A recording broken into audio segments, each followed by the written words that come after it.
Ika-24 na kabanata. Ang bait ng batang yan. Sinundan ko ng tingin ng lalaking tinitingnan ni Nana na nasa baybayin kasama si Tatang sa kaibang mangingisda. Nakasuot ito ng simpleng puting t-shirt saka shorts, kagaya ng suot ng karamihan dito sa isla, pero hindi mo may kakaila na angat talaga ito sa iba. Hindi mo maiisip na isa siyang may-ari ng malaking kumpanya sa ayos niya ngayon. Not the usual three-piece suit that he's wearing. And like the other days, William looks so comfortable and happy talking to the fishermen. He treats them as his friend, maayos siyang makitungo sa mga trabahant niya sa iba pang mga taga-isla. Halos lahat ng tao dito sa isla kilala yan si Architect, mabait kasi magaling makitungo, dagdag ni Nana. Ngayon lang kami nakapag-usap ng masinsinan ni Nana. Ang dami kong gustong itanong sa kanya. Isa na doon kung paano nila tinagap sa katinuring na parang anak si William. Umuulan no nang biglang may narinig kami ng tatang mo na parang batang umiiyak. Tumatawag sa pangalan mo sa labas ng pintuan ng bahay nyo. Nalipat ang tingin ko kay Nana, ang malamlam na mga mata nito ay nakatingin sa akin. Noon pa man parang anak na ang turing ni Nana sa akin. Nung nawala si nanay pati tatay, silang dalawa ni tatang ang tumayong mga magulang ko. Nagmamadali kaming lumabas ng tatang mo dahil akala namin nagkamali lang ang lalaki, pero namukan ko siya. Siya yung lalaking pumunta dito nung burol ng tatay mo, siya din ang nagmaneho ng sasakyan para dalhin ang nanay mo sa ospital. Natigilan ako. Ito yung pinakamasakit ng parte ng buhay ko na iniiwasan kong mapag-usapan. Yung araw na nawala ang tatay ko. Ang pagsunod ni nanay sa mismong kaarawan ko pa. Pero alam mo bang bago pa namatay ang tatay mo, nakita ko na ang batang yan dito. Pagpapatuloy ni Nana, tahimik lang akong tumango kay Nana. Nabanggit nga sa akin ni William na pumunta siya dito noon. Nakita ko ang batang yan na nakaluhod sa harap ng mga magulang mo umiiyak. Pumiyok pa ang boses ni Nana. Agad akong yumuko para iiwas ang tingin ko sa kanya. Ilang beses pa akong lumunok dahil pakiramdam ko may bamara sa aking lalamunan. Hindi ko alam kung anong pinag-usapan nila. Nung una nakita ko si Andrew nagalit, pero alam mo naman ang tatay mo. Kung sa pabaitan lang walang makakatalo doon, dagdagan pa ng pagiging mahinahon ng nanay mo. Hindi ko na napigilan ang pag-uunahan ng mga luha ko. Kung meron man akong hindi makakalimutan sa mga magulang ko, yun ay ang kabaitan nila. Salat man kami sa kayamanan pero sobra-sobra, nag-uumapaw naman kami sa pagmamahal. Sayang nga lang hindi na nila naabutan ang pagtatapos ko. Hindi na nila nakita ang pagsusumikap ko, pero naniniwala akong masaya sila ngayon, kung saan man sila, dahil tinupad ko ang pangarap namin. Nung nilapitan namin siya ng tatang mo, nanginginig saka sinisinat na. Basang-basa ang damit, siguro ilang oras na ring nagpaulan sa labas. Panay ang tawag niya sa pangalan mo, sinabi naming wala ka, pero parang wala itong narinig, iyak lang ng iyak. Mariin kong tinikom ang bibig para pigilan ang paghikbi, nanatili pa rin akong nakayuko, pero kahit hindi ako nakatingin kay Nana, alam kong umiiyak na din ito. Yun yung araw na umalis ka papuntang Amerika, mahinang sabi ni Nana. Ang sabi namin, hindi namin alam kung kailan ka babalik dahil wala ka namang sinabi. Alam mo ba kung anong nangyari? Inangat ko ang tingin kay Nana saka umiling. Hindi pa nakapagkwento si William sa akin kung anong nangyari sa kanya nung mga panahong wala ako. Ang sabi niya wala na daw silbi ang buhay niya dahil tuluyan mo na siyang iniwan. Wala na din naman daw siyang kasama, mas mabuti pang mawala na lang daw siya. Akala namin wala lang yung sinabi niya, pero nagulat kami nang mabilis itong tumakbo sa dagat, napansinghap ako. Gabing-gabi na nun, malakas ang ulan saka maalon. Galit ang langit, malakas ang kulog pati kidlat, madilim ang paligid. Hinabol siya ng tatang mo pero hindi nakita. Tumawag kami ng tulong sa mga kapitbahay para hanapin siya. Matagal bago siya nakita. Mabuti na lang may dumaang bangka, nakita siyang nakalutang, kundi baka tuluyan na itong nawala. Malakas akong umiyak. I never thought that he would do that. Paano kung natuluyan siya? All those years akala ko ako lang ang nasasaktan. Akala ko ako lang ang nag-iisa, yun pala may matindi ding pinagdadaanan si William. Maybe kung pinakinggan ko ang paliwanag niya, hindi kami umabot sa ganon. Hindi kami nasaktan ng ganon. Pero masisisi ba ako? I'm also young back then, sobrang sakit din ang nangyari sa akin. Labis ko ding dinamdam ng mga panahong yun ang sinabi, sunod-sunod ang mga nangyari na hindi pa man ako nakabawi sa isa may kasunod agad. Dinala namin siya sa ospital, doon namin nalaman na pamangkin pala siya ni Alfred. Anak pala siya nung best friend ni Mina na si Frida, na may gusto sa tatay Andrew mo. Tumango ako kay Nana bilang pagsang-ayon. Pero alam mo ba na kahit kinukuha siya ng Tito Alfred niya ayaw niyang sumama? Kumunot ang noo ko. Ang alam ko kasi maayos naman ang relasyon niya kay Tito Alfred niya. Ayaw niyang sumama dahil dito lang daw siya maghihintay sa bahay niyo hanggang sa bumalik ka. Hindi nga alam ng tatang mo kung matawa ba o magalit sa batang yan kasi para itong batang umiyak doon sa ospital. Paano po siya nakauwi, na? Kuryoso kong tanong. Alam ko kasi dati pa na matigas na talaga ang ulo ni William. He has this attitude na kung ano ang gusto niya yun ang gustong masunod. Sa akin lang ata hindi umuubra. Siguro nasanay siya na nakukuha agad ang gusto niya. Na kahit na maaga siyang nawala ng mga magulang may sapat naman na naiwan para sa kanya. Ang kulang ko lang noon ay hindi ako nagtatanong sa kanya, ang gusto ko kasi nakusa siyang magkwento sa akin. Kaya pala kapag sinasabihan ko siyang hinahanap na sa kanila hindi ito sumasagot sa akin. Naalala ko pang nabanggit niyang walang naghahanap sa kanya pero hindi ko lang pinansin dahil akala ko wala lang. Yun pala totoong walang magulang na naghahanap sa kanya dahil wala na ang mga ito. Dumating ang mga kaibigan niya, si architect si Sir Hendrik, si Major Castillo, si Montenegro, si Sir Ethan, si Wilmore, tsaka yung kambal na Sarmiento. Kumpleto pala lahat maliban kay Simone. Saan kaya si De La Vega ng mga panahong yun? Isang babae na anak daw ng ninang niya. Kung kanina naiiyak ako ngayon parang gustong umatras lahat ng luha ko, pagkarinig na may babaeng sumama sa mga kaibigan niya na sumando sa kanya. Isa lang ang kilala kong anak ng ninang niya si Miss Engineering lang. Sinong babae na? Kunwari hindi ako apektado but deep inside nagsisimula ng kumulo ang dugo ko. Si Tamara, yung anak ng amo ni Agnes dati. Ang alam ko dito lang naman sa isla na masukan si Agnes pero, bakit di ko kilala si Miss Engineering kung taga dito sila sa isla? May nabiling resort rest house dito sa isla yung mga magulang niya, naalala mo yung nilalabada ni Agnes dati? Tanong niya, parang ang nabanggit ni Agnes sa akin, di lang ako sure. Ewan ko, na, siguro, walang gana kong sabi. Parang bigla akong nawala sa mood pagkabanggit niya kay Miss Engineering. Tapos umuwi ba siya na? Oras na sinabi ni Nana na oo, humanda ka talaga sa akin William. Baka akala mo nakalimutan ko na yung nakita kong landian nyo ni Miss Engineering, pues nagkakamali ka. Matagal na hindi sumagot si Nana, hinanda ko na ang sarili dahil mukhang sumama nga ang gago. Padrama-drama pa yun pala sasama din naman sa anak ni ninang niya. Lumipat ang tingin ko kay William na masayang nakikipagtawanan doon sa tabing dagat. Kung may laser lang ang mata ko baka bumulagta na ito, alam kong past na ito pero hindi ko maiwasang muling umahan ang inis sa kagalit sa dibdib, dagdagan pa nung nakita ko silang namimili ng bracelet. Lintek lang talaga. Imagine ilang araw lang may kalampungan na agad. Kapal ng mukha hindi man lang ako pinag-move on bago naghanap ng kapalit. Pero sa bagay wala nga namang kami nun, ako lang pala ang assuming. Pero kahit na hindi siya sumama, natigilan ako sa sagot ni Nana, pagtingin ko sa kanya nakangiti na ito sa akin. Siguro inoobserbahan niya ang reaksyon ko. Hindi ko tuloy alam kung gaano ako kapula ngayon, bigla atang uminit ang pisngi ko sa hiya. Napansin kong nakakuyom na pala ang kamao ko. Kahit anong pangungumbins ng mga kaibigan niyang umuwi sila ng Maynila ayaw niya.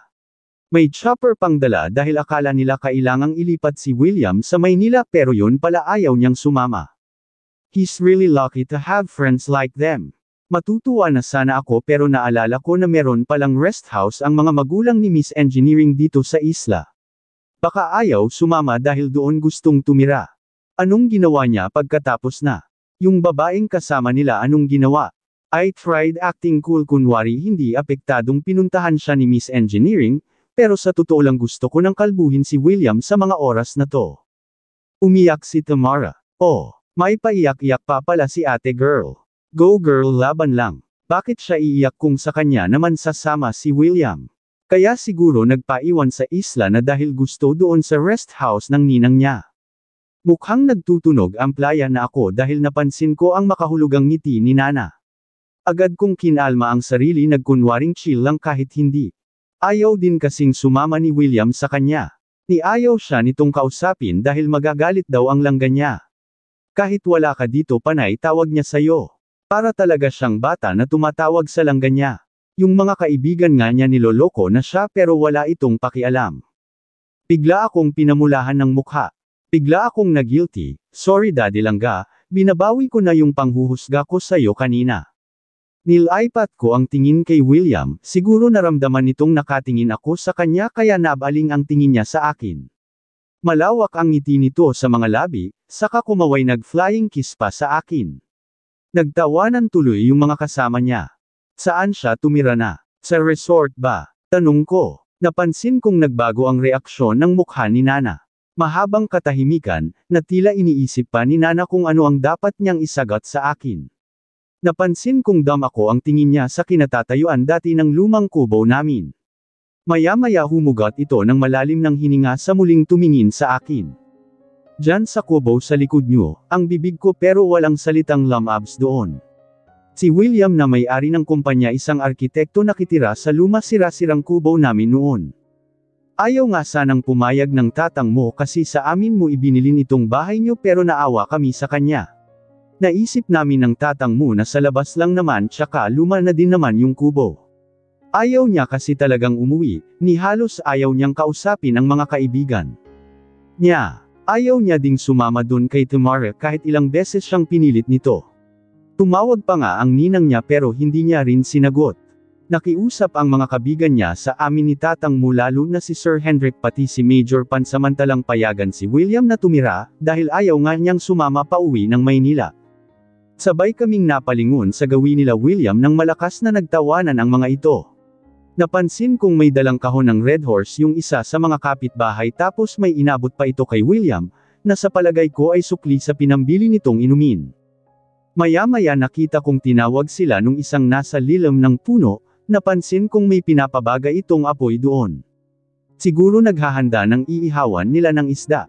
Ito yung napansin kong bonding ni William sa mga kapitbahay, nag-iinuman tapos magkakantahan habang nag-iiho ng isda sa tabing dagat. Dala na naman ni William yung gitara niya doon and for sure siya ang promotor nitong inuman session ngayon. Ilang linggo din tumira si William sa kubo nyo. Naawa kami ng tatang mo dahil mabait ngang bata. Maaga palang nagwawalis na yan sa labas, sabi ni Nana kaya bumalik ang tingin ko sa kanya. Nung una dito lang yan tumatambay sa likod bahay niyo, hanggang sa nakilala niya yung mga dating tauhan ng tatay mo sa farm niyo, yung mga kasama niya ngayon. Tapos yun na, naging kaibigan niya ang mga ito. Minsan sama-sama siya sa kanilang managad. Paano yung pagkain niya, Nana? Yung mga gamit. Paano siya natutulog sa kubo ang liit nun tsaka di naman yan sanay sa mahirap na pamumuhay? Sunod-sunod kong tanong. Isang malakas na buntong hininga ang pinakawala ni Nana bago ito muling nagsalita. Noong una bumibili yan sa karinderya doon sa unahan, kasi nahihiya pa sa bigay namin ng tatang mo. Pero kalaunan sumabay na rin sa amin, dahil sinabihan ng tatang mo na kapag hindi siya sasabay papaalisin namin siya dito. Siguro para itong batang nagpaawa noon para lang hindi paalisan. Kawawa naman pala ang baby langga ko, may hiya din pala. Pero hindi ko ma-imagine ang kalagayan ni William sa maliit na kubo namin. Siguro nahirapan ito, hindi naman siya sanay sa buhay na nakasanayan ko. Ilang linggo ding pabalik-balik yung mga kaibigan niya, salaitan ng mga ito sa pagpunta dito, dalaan kung ano-ano. Mga gamit ni William, kutsan, kumot, unan, groceries. Daig pa nga namin ang magsimula ng tindahan sa dami ng groceries na dala ng mga kaibigan niya. Pati yung kotse niya dinala din dito, nahihiya nga ang tatang mong sumakay doon kasi ang garang nung sasakyan niya, sports car daw tawag doon sabi ni Agnes.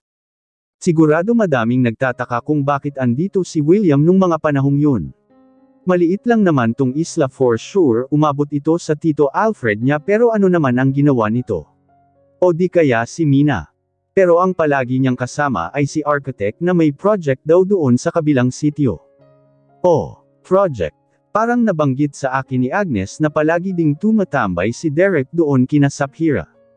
Yung Tito Alfred niya, ilang beses ding bumalik dito kasama ang pinsan niya pero ayaw sumama ni William, Pero balita namin, lumingon si Nana sa gawin ni na William nang masigurong anden ito saka siya nagpatuloy, hiwalay na pala si Alfred kay Mina, kaya pumunta ito sa ibang bansa kasama ang anak. Hindi ko alam kung anong dapat kong maramdaman. I know it's bad to feel good at someone's misfortune, pero sa lahat ng ginawa ni Mina sa amin parang gusto kong mapaparty. Deserve na yon sa lahat ng kasamaan niya. Dinamay niya pa ang mga magulang ko sa pagiging bitter niya. Alam mo bang nung araw bago pumalaot ang tatay mo, pumunta dito si Mina. Umiling ako dahil hindi ko na makausap ng maayos si nanay nung umuwi ako dito. Saka ang alam ko kapag pumupunta dito si Mina, si tatay lang ang humaharap sa kanya, dahil kapag ininsulto ni tita si nanay na uuwi lang sa bangayan ang pagdalaw ni Mina kay tatay. Atin-atin lang taha, matagal ko na itong gustong sabihin sa'yo kaso ngayon lang ako nagkalakas loob eh. Wala din naman kasi akong sapat na impormasyon, base lang ito sa sinabi ni nanay mo sa akin. Gusto ko lang sabihin sa'yo para naman alam mo ang nangyari nun bago ka umuwi dito. Biglang lumakas ang kaba ng aking dibdib. Wala pa mang sinabi si Nana pero pakiramdam ko may mali sa sasabihin niya sa akin. Ito ang unang pagkakataong pag-usapan namin ni Nana ang tungkol sa pagkamatay ng mga magulang ko. Simula nang mawala si nanay pati tatay ayokong pinag-uusapan sila, dahil pakiramdam ko noon lalo lang akong nalulunod sa kalungkutan.